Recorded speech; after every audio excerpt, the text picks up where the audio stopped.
En finir avec la régulation des urgences. Voici la raison de la mobilisation du personnel hospitalier de Saint-Affrique. Par leur action pacifique, une cinquantaine de salariés et d'usagers interpellent les directeurs de l'hôpital. Je vais engager. Là, non, c'est fini. La situation est incompréhensible pour les salariés. Un seul médecin urgentiste est présent. Et s'il se rend en intervention chez un patient, personne ne peut accueillir de nouveaux malades aux urgences. Selon le directeur, les moyens sont mis pour trouver un nouveau médecin. C'est très compliqué que de recruter aujourd'hui, quel que soit l'établissement. Il faut rappeler que des CHU ont fermé leurs urgences cet été, et ce sont des CHU et pas Saint-Affrique. Donc on fait tout pour recruter, on cherche partout avec des demandes, on a mis un chasseur de tête sur le coup pour essayer de trouver toutes les ressources médicales dont on a besoin.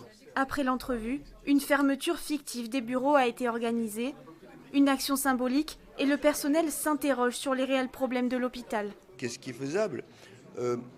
Est-ce qu'il y a un réel problème financier ? Est-ce que le problème principal, c'est de s'occuper des patients ? Est-ce qu'on peut plus s'en occuper ? Est-ce qu'il reste des médecins à recruter ou pas ?